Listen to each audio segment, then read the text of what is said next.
അക്ഷയ നവമിയുടെ ഒരു കഥയാണ് പറയുന്നത്.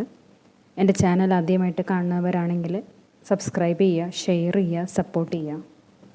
കാർത്തിക മാസത്തിലെ ശുക്ലപക്ഷ നവമി തിഥിയാണ് നമ്മൾ അക്ഷയ നവമിയായിട്ട് ആരാധിക്കുന്നത്.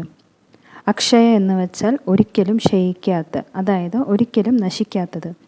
അതുകൊണ്ട് ഈ ഒരു ദിവസത്തിൽ നമ്മൾ ചെയ്യുന്ന പൂജകളും നാമജപങ്ങളും ദാനധർമ്മത്തിനും നമുക്ക് അക്ഷയഫലമാണ് കൈവരിക്കുന്നത്. വിഷ്ണു ഭഗവാൻ കൂഷ്മാണ്ഡകൻ എന്ന അസുരത്തെ നിഗ്രഹിച്ച ദിവസമായതുകൊണ്ട് ഈ നവമിക്ക് കൂഷ്മാണ്ഡ നവമി എന്ന് അറിയപ്പെടുന്നു.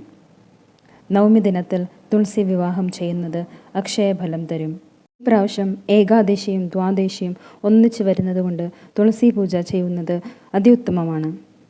മഹാപുരാണത്തിൽ നാരദ മഹർഷി ബ്രഹ്മദേവന് ഈ അക്ഷയ നവമി പൂജ മഹാത്മ്യ കഥ പറഞ്ഞു കൊടുക്കുന്നുണ്ട്. കനകക്ഷത്രിയൻ്റെ പുത്രി അക്ഷയ നവമി ദിനത്തിൽ തുളസി വിവാഹം നടത്തിയിട്ട് വൈദ്യവത്തിൽ നിന്ന് രക്ഷ നേടിയ കഥയാണ് പറയുന്നത്. കനകൻ സമ്പന്നനായ ഒരു വ്യാപാരിയായിരുന്നു. ഒരുപാട് വ്രതം അനുഷ്ഠിച്ചാണ് ഒരു കുഞ്ഞിനെ കിട്ടുന്നത്. മകൾക്ക് കിശോരി എന്ന പേരും ഇട്ടു.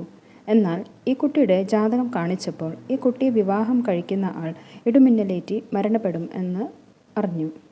കിഷോറി അച്ഛനെ പോലെ തന്നെയായിരുന്നു. ബ്രാഹ്മണരെയും സന്യാസിമാരെയും സേവിക്കാനും വ്രതങ്ങൾ അനുഷ്ഠിക്കാനും അഗ്രഗണ്യായിരുന്നു. അതുകൊണ്ട് ഇതിന് ഒരു പരിഹാരം എന്തായാലും ഉണ്ടാവുമെന്ന് ഉറച്ചു വിശ്വസിച്ചിരുന്നു.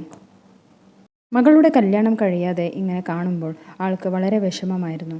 അദ്ദേഹം മകൾക്ക് വേണ്ടിയിട്ട് അതിമനോഹരമായി ഒരു കൊട്ടാരം പണിതു സമ്മാനം കൊടുത്തു. അവിടെ താമസിപ്പിച്ചു. ഒരു ദിവസം ആ വീട്ടിൽ ശങ്കരൻ എന്ന പേരുള്ള ഒരു ബ്രാഹ്മണൻ അവിടെ എത്തി. കിഷോരി വളരെ സന്തോഷത്തോടെ അദ്ദേഹത്തെ സ്വീകരിച്ചു സൽക്കരിക്കുകയും ചെയ്തു. എന്തുകൊണ്ടാണ് വിവാഹം നടക്കുന്നില്ല എന്ന് അറിഞ്ഞപ്പോൾ അദ്ദേഹത്തിന് വളരെ വിഷമമായി. അദ്ദേഹം ദ്വാദശ അക്ഷര മന്ത്രം ഉപദേശിച്ച് അത് നിത്യവും ജപിക്കാനും വ്രതം അനുഷ്ഠിക്കാനും പറഞ്ഞു. കാർത്തിക മാസത്തിലെ ശുക്ലപക്ഷത്തിലെ നവമി ദിവസം തുളസി കേശവ വിവാഹം നടത്താനും ഉപദേശിച്ചു. ഇത് ചെയ്താൽ മകൾ വിധവയാകില്ല എന്ന് പറഞ്ഞു. വിധവ ദോഷമൊക്കെ മാറിക്കിട്ടുമെന്നും പറഞ്ഞു. ബ്രാഹ്മണർ ഉപദേശിച്ച പ്രകാരം കിഷോരി പൂർണ്ണമായ വ്രതം അനുഷ്ഠിക്കാൻ തുടങ്ങി. മഹാവിഷ്ണു ജപം ചെയ്ത് കാർത്തിക മാസം എത്തിയപ്പോൾ കാർത്തിക മാസ വ്രതം അനുഷ്ഠിച്ച് ശുക്ലപക്ഷ നവമിയിൽ തുളസി കേശവ വിവാഹം നടത്തി. കിഷോരി വളരെ തേജസ്വിനിയായ ഒരു ദേവിയെ പോലെയാണ് എല്ലാവരും ഒരു ദേവത ആയിട്ടാണ് കാണുന്നതും. കാർത്തിക മാസമായപ്പോൾ ജയസേനൻ എന്ന രാജാവിൻ്റെ പുത്രൻ മുകുന്ദൻ ഒരിക്കൽ കിഷോറിയെ കാണുകയും വിവാഹം കഴിക്കാൻ താല്പര്യം അറിയിച്ചു. അവളുടെ വൈദ്യവ കാരണം അറിഞ്ഞിട്ടാണ് കല്യാണമായി മുന്നോട്ട് വന്നത്. അവസാനം കുമാരൻ്റെ ആഗ്രഹത്തിന് രാജാവും രാജ്ഞിയും സമ്മതിച്ചു. അവരുടെ കല്യാണവും തീരുമാനിച്ചു. തുളസി വിവാഹം കഴിഞ്ഞ ശേഷമാണ് ഇവരുടെ വിവാഹം. ഇതറിഞ്ഞ് വിലേബി ഒരു സ്ത്രീ വേഷത്തിൽ പരിചാരികയായിട്ട് വരുന്നു. എന്നിട്ട് കിഷോറിയുടെ വീട്ടിൽ താമസിക്കാൻ തുടങ്ങുന്നു. കിഷോറിയുടെ വ്രതവും പൂജകളും വളരെ ഭംഗിയായി നടന്നു.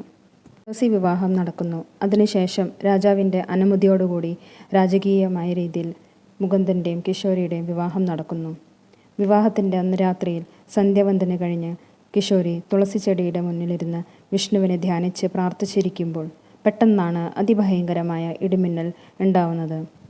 കൊടും കാറ്റും വീശുന്നു. ആർക്കും ഒന്നും തന്നെ കാണാൻ സാധിക്കുന്നില്ല. ആ സമയം വിലേബി കിഷോറിയുടെയും മുകുന്ദൻ്റെയും മുറിയിലേക്ക് ചെല്ലുന്നു. അവിടെ ഒരാളെ ഇരിക്കുന്നല്ലോ എന്ന് കരുതിയിട്ട് കിഷോരിയാണെന്ന് വിചാരിച്ചിട്ട് മുകുന്ദനെ കയറി പിടിക്കുന്നു. ആ ക്ഷണത്തിൽ തന്നെ ഇടിമിന്നൽ ഏറ്റ് വിലേബി മരണപ്പെടുകയാണ്. എല്ലാവരും വിചാരിച്ചു മുകുന്ദനാണ് മരണപ്പെട്ടതെന്ന്. പിന്നീട് പ്രകൃതി വളരെ ശാന്തമായി. തുളസി വിവാഹത്തിൻ്റെ ഫലമായിട്ട് കിഷോരി രാജ്ഞിയായി മാറുന്നു. രണ്ടുപേർക്കും സുന്ദരമായ ഒരു ജീവിതം ഉണ്ടാവുന്നു. അക്ഷയ നവമി ദിവസം ദീപം തെളിച്ച് പ്രാർത്ഥിച്ചാൽ മഹാലക്ഷ്മിയുടെയും മഹാവിഷ്ണുവിൻ്റെയും അനുഗ്രഹം ഒരുപോലെ കിട്ടും.